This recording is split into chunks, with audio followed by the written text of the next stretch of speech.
सार सिंधु सर्वस्व भगवान श्री राधा गोविंद के चरण कमलों का ध्यान करते हुए सभी श्रीमद् भागवत कथा के द्वितीय दिवस में प्रवेश करें।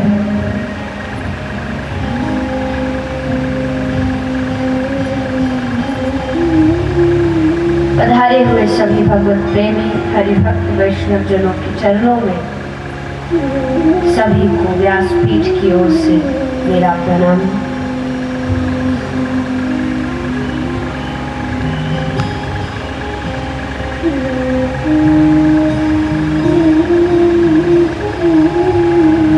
भागवत को श्रवण करने के लिए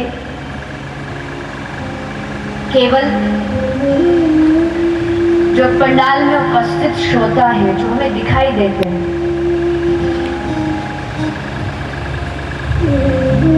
वास्तविकता में सिर्फ उतना नहीं होता। भागवत कथा जहां होती है वहां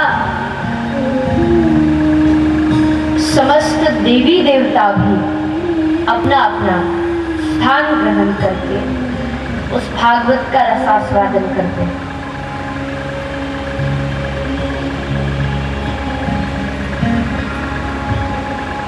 भागवत से पहले, कथा से पहले कलश यात्रा निकाली जाती है। आपके यहाँ भी शोभा यात्रा निकली होगी।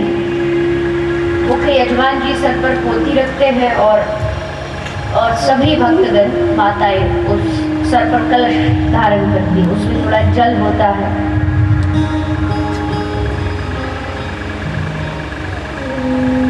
सर पर पोथी धारण करने का एक अर्थ ये भी है, कोई उसको हाथ में भी धारण कर सकता है, भागवत को हाथ में लेकर के भी परिक्रमा कर सकता है, किंतु सर पर धारण इसलिए किया जाता है, यानी जो उस कथा को करा रहा है, जो उस कथा का निमित्त है, उसने अपने आप को भागवत जी के चरणों में समर्पित कर दिया, यानी अब वो उनके शरणागत हो चुका है, उनके मस्तक पर है।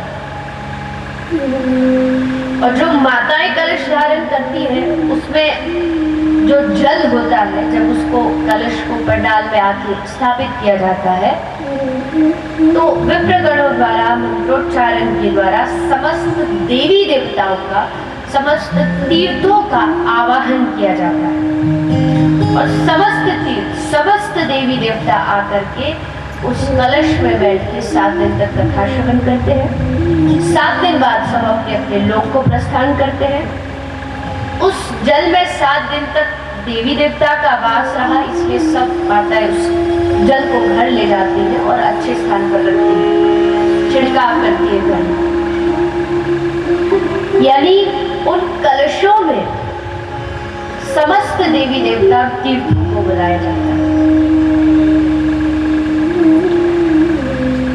और न जाने किस रूप में कौन इस कथा को श्रवण करने आ जाए, हम समझ नहीं सकते, बस हमें पहचानना है। कई बार हम चूक जाते हैं।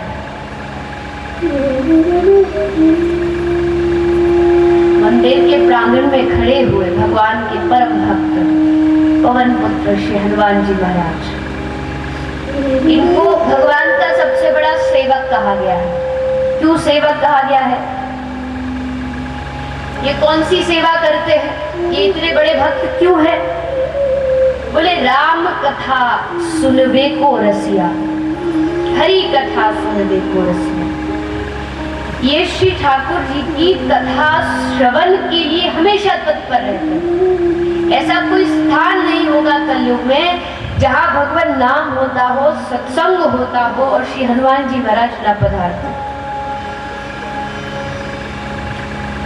रूप बदल के आएंगे, ऐसा रूप की शायद हम पहचान न पाए, लेकिन आते अवश्य। कथा आती है, गोस्वामी तुलसीदास जी नित्य प्रति कहीं प्रातःकाल शौच इत्यादि के लिए जाते थे, लघु शिक्षा आदि के लिए। तो एक लोटे में जल लेकर के जाते थे। जो बच जाता था, आते समय रास्ते में एक पत्थर पड़ता था, उस पत्थर के ऊपर वो जल गोस्वामी जी डाल देते थे। नित्य प्रति का नियम था बरसों से। तो उस पत्थर पर वो जल डालते गए। एक दिन अचानक जब पत्थर के पास आए तो उस पत्थर से एक बड़ा ही दिव्य पुरुष प्रकट हो गया। पूछा कि तू कौन है? बोला महाराज मैं एक बहुत बड़ा प्रेत हूँ, मैं इस पत्थर में वास करता था, लेकिन आप जैसे महापुरुष के स्पर्श किया हुआ जल जब मेरे ऊपर पड़ा तो महाराज मेरे हजारों वर्षों के किए गए तप पाप नष्ट हो गए। कहो मैं आपको क्या दे सकता हूँ, आपको जो मांगना है मांगो। अब संसारी होता तो शायद पैसा मांगता, शायद धन दौलत मांगता, घर मांगता, मकान मांगता, लेकिन भक्त का लक्ष्य क्या है? सिर्फ भगवत प्राप्ति। कहा कि अच्छा भैया तू ऐसा कर, मुझे भगवान राम से मिला है। तो प्रेत ने मुस्कुराते हुए कहा कि बाबा ये हमारे हाथ में होता तो हम थोड़ी यहाँ पड़े होते, हम भी कब के पहुंच चुके होते। पर हाँ, उनसे नहीं मिला सकता, लेकिन उनके परम भक्त का पता दे सकता है। कौन? हनुमान जी। जैसे हनुमान जी का तो बड़ी जोर से प्रेत भागा, क्योंकि भूत प्रेत निकट नहीं आवे, सब नाम सुन के भाग जाते हैं। फिर वापस आया तो स्वामी जी से कहा बोले नाम मत लीजिए, नाम लेंगे तो हम भाग गए।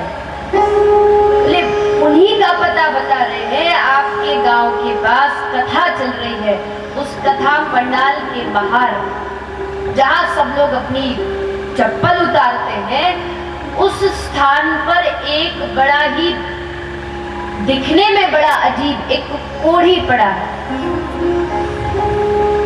पूरे शरीर में लहूलुहान है, चारों तरफ उसके शरीर में कोढ़ लगा हुआ है। लेकिन वो कोई और नहीं, वो आपके ही इष्ट, वो भगवान के परम भक्त। जैसे गोस्वामी जी ने सुना, अगले दिन कथा प्रारंभ हुई, गोस्वामी जी पहुंचे। पूरी दुनिया कथा पंडाल में बैठने के लिए लड़ रही थी। बोले हम वीआईपी कोटे में बैठेंगे, हम आगे बैठेंगे, हम मुख्य आदमी हैं, हम कुर्सी पर सोफे पर बैठेंगे, हम पंखे के नीचे बैठेंगे। लेकिन वो परम भक्त वहां पादुकाओं के बीच एक कोढ़ी का रूप बनाकर के कथा श्रवण कर रहे, पीछे बैठे थे। जैसे गोस्वामी जी ने देखा, दौड़ के आए गोस्वामी जी और श्री हनुमान जी महाराज के चरणों में साष्टांग लेट गए, स्पर्श करने लगे। हनुमान जी ने कहा कि अरे भैया दूर हो जा, मुझे बड़ा भारी रोग है, कोढ़ है, ये रोग तुझे भी लग जाएगा, तू दूर भाग। गोस्वामी जी ने मुस्कुराते हुए कहा महाराज यही तो हम चाहते हैं कि आपके ऊपर जो राम रोग लगा है वो राम रोग मेरे ऊपर भी लग जाए, वो भगवान नाम का रोग मेरे ऊपर भी लग जाए, और मैं भी इस कथा में, मैं भी इस भगवान नाम में ऐसे ही आनंद लेता हूं।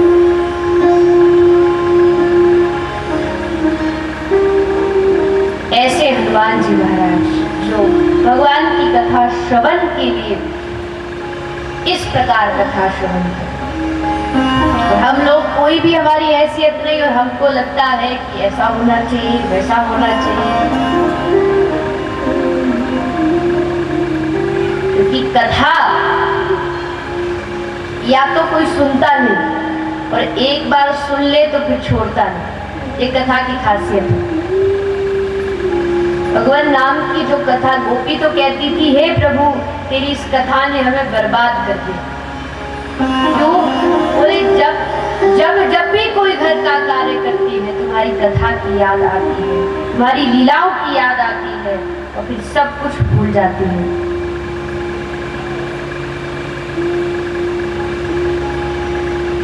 इसलिए इस कथा श्रवण पान किसी भी रूप में करें, बस भाव और श्रद्धा से करें तो भागवत अपना फल अवश्य देती है। भागवत में जो शक्ति है उसका फल अवश्य प्राप्त होता है।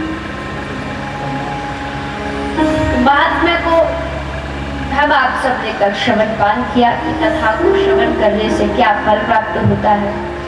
उसके बाद भागवत का प्रथम स्कंद श्री व्यास जी महाराज प्रारंभ करते हैं।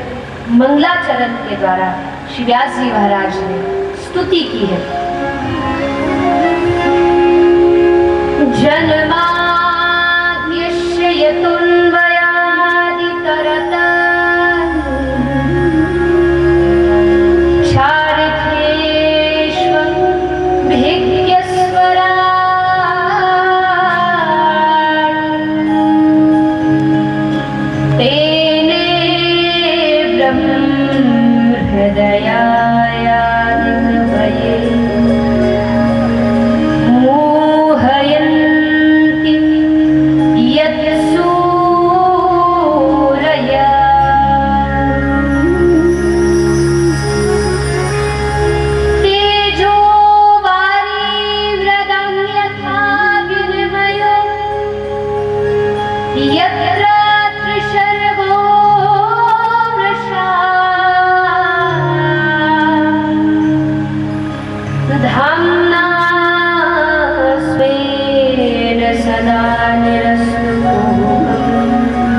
मंगलाचरण किया और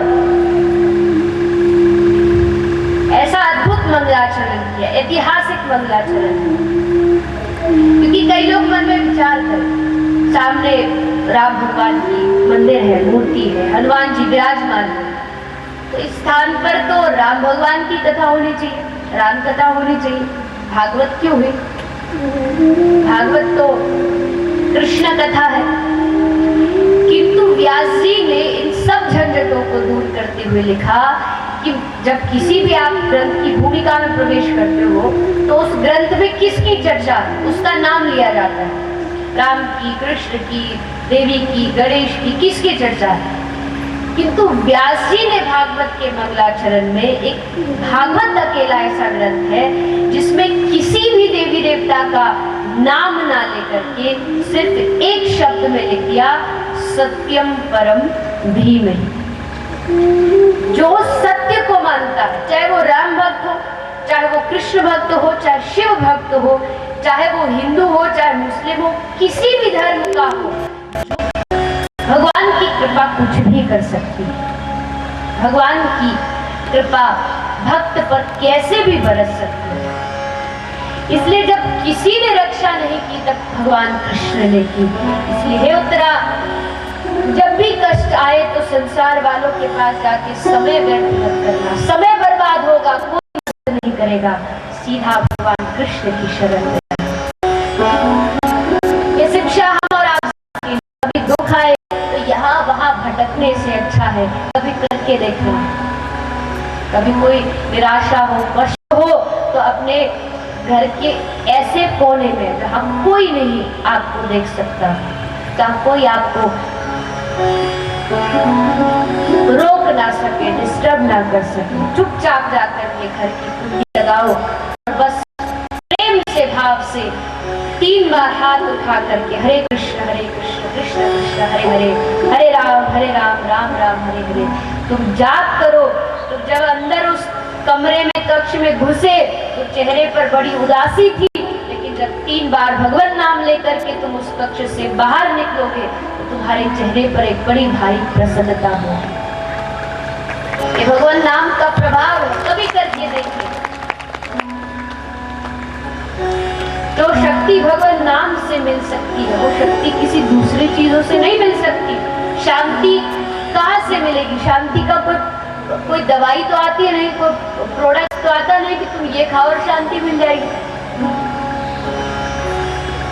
शांति भगवान नाम से मिलती है। भगवान की शरण ग्रहण की उत्तरा भी समझ गई, इसलिए आज सीधा भगवान की शरण में आई है और भगवान ने उत्तरा की रक्षा की। भगवान कृष्ण जाने को द्वारिका, लेकिन सभी पांडव खड़े हैं द्रौपदी, कुंती सब खड़े हैं। तो भगवान ने कहा कि देखो भैया, अब हम जा रहे हैं तो आज तक तो तुम लोगों ने कुछ हमसे मांगा नहीं, कुछ कहा नहीं, तो चलो अंत में ही कुछ मांग लो, क्या चाहिए तुमको? युधिष्ठिर जी से पूछा, आपको क्या चाहिए?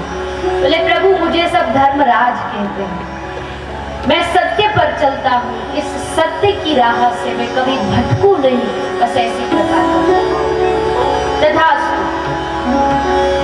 अर्जुन, आपको क्या चाहिए? बोले प्रभु, मेरे मन में सत्य भक्ति है, मैं आपको अपना सखा मानता हूँ, बस ये सखा का भाव मेरे मन में हमेशा बना रहे, ऐसी कृपा करें। तथास्तु। भीम, आपको क्या चाहिए? बोले महाराज, हमको सब भोजन भट कहते रहते हैं, जब देखो भोजन खाता, हमारा भोजन थोड़ा कम करके भजन बढ़ा दो। तथास्तु। द्रौपदी, आपको क्या चाहिए? बोले प्रभु, मेरा मन एक हंस के जैसा है और आपके चरण एक जाल है, मेरा मन रूपी हंस आपके चरण रूपी पिंजड़े में सर्वदा के लिए कैद हो जाए, ऐसी कृपा करो। तथास्तु। बुआ कुंती की बारी आई। बुआ, आपको क्या चाहिए? आप मांगो।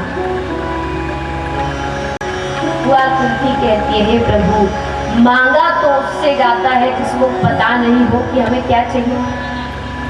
आपको तो सब पता है और आपने इतना सब दिया भी है, अब आपसे क्या मांगू?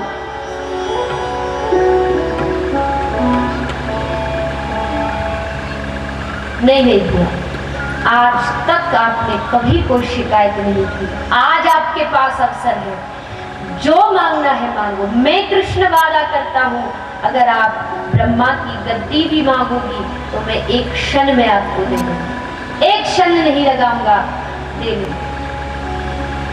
ब्रह्मा खड़े हैं, इंद्र खड़ा है, डर रहे हैं हमारी गद्दी कहीं छिन ना जाए। अब जिसको भगवान छूट दे दे खुली कि तुझे ब्रह्मा इंद्र पद चाहिए, स्वर्ग पद चाहिए, मांग ले।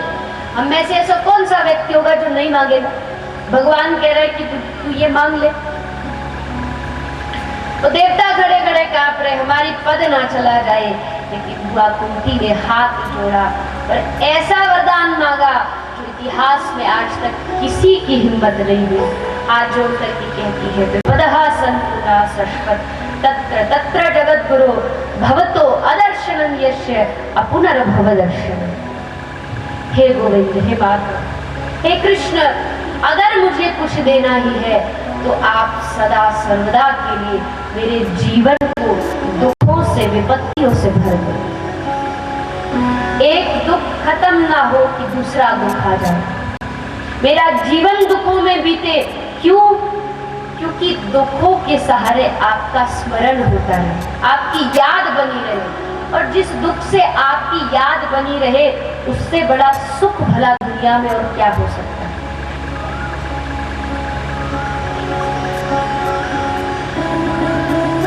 क्योंकि ये बात सत्य है, जितना भगवान की याद दुख में आएगी उतना सुख में नहीं आ सकता। कभी भी विचार करके देख लीजिए,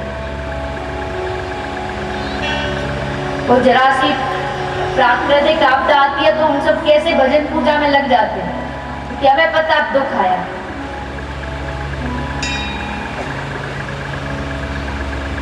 इसलिए दुखों के सहारे हे प्रभु आपकी याद करते हैं, हम आपको याद करते हैं। एक वो हुआ कुंती थी, उसने दुख मांगा और हम भगवान से कहते भक्त जनों के संकट क्षण में दूर करें। ठाकुर जी हमें दुख बाद में देना, पहले हमारे तुम ले जाओ। आप कहोगे हम तो साधारण इंसान हैं, सही बात है। जो भक्त होता है उसका स्वभाव क्या है? बोले भगवान दुख दे तो भी खुश रहना और भगवान सुख दे तो भी उसकी मर्जी समझना। जाही विधि राखे राम ताही विधि नहीं, जैसे प्रभु रखे उस स्थिति में बस उनका नाम लेते रहो, उनको याद करते रहो। इसलिए प्रभु मुझे दुख दे दो, मेरा जीवन दुखों से भर दो। भगवान बड़े प्रसन्न हुए, भगवान ने बुआ कुंती पर कृपा की है और द्वारिका जाने के स्थान पर भगवान वापस हस्तिनापुर लौट आते हैं, क्योंकि भगवान के एक परम भक्त पर अभी कृपा करना बाकी है। भगवान को अपनी प्रतिज्ञा याद आती है, महात्मा भीष्म बाणों की सैया पर लेते हैं और भीष्म से प्रतिज्ञा की थी कि जब आपका अंतिम समय आएगा तो दर्शन देने आइएगा। एक ऐसी कथा महाभारत में आती है कि जब दुर्योधन ने देखा कि पांडव जीत रहे हैं और हम हार रहे हैं तो बड़ा क्रोधित हुआ और पितामह भीष्म को बड़ी खरी खोटी सुनाई कि आप हो हमारी तरफ पर आपका मन उधर है, आप चाहते तो एक क्षण में पांडव नष्ट हो सकते, लेकिन आप हमें धोखा दे रहे हैं। इतना शब्द बोला कि पितामह भीष्म भी क्रोध में आकर के प्रतिज्ञा कर लेते हैं कि मैं वादा करता हूँ, मैं भीष्म इस पृथ्वी पर एक भी पांडव को जिंदा नहीं छोड़ूंगा। और भीष्म प्रतिज्ञा तो पूरे जगत में प्रख्यात है। भीष्म ने प्रतिज्ञा की है, पांडव में हलचल मच गई। पांडव शिविर में सब विचार कर रहे हैं क्या करें, अब तो पांडवों का अंत निश्चित है। लेकिन सब पांडव अपने अपने शिविरों में जाके रात को सो गए। क्यों? क्योंकि सबको पता था कि उनके लिए पूरी रात को जाग रहा है। स्वयं श्री ठाकुर जी पांडवों की रक्षा के लिए आधी रात को उठ करके आए। द्रौपदी जहाँ कक्ष में लेट रही थी, पितामह भीष्म श्री ठाकुर जी द्रौपदी के पास गए, पकड़ के हिलाया, द्रौपदी उठ गई। अरे प्रभु, इतनी रात्रि को आप यहाँ कैसे पधारे? ये ज्यादा प्रश्न करो मत, चुपचाप उठो और हमारे साथ चल। द्रौपदी को लेके चल पड़े श्री ठाकुर और पहुंच गए पितामह भीष्म के शिविर में। पितामह भीष्म ने दुर्योधन को ये कहा कि आज रात को तुम अपनी पत्नी को मेरे पास भेजना, मैं उसको सौभाग्यवती भव का आशीर्वाद दूंगा। ठाकुर जी द्रौपदी को लाए और कहा कि देवी घूंघट करो और भीतर चली जाओ। द्रौपदी ने घूंघट किया और अंदर चली।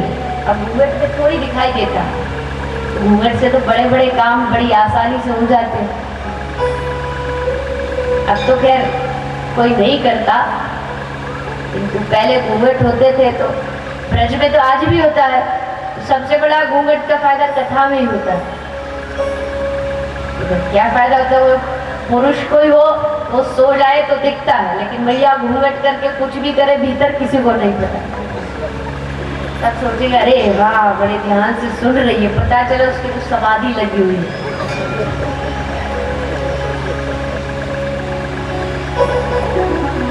पहुंच गए घूंघट करके।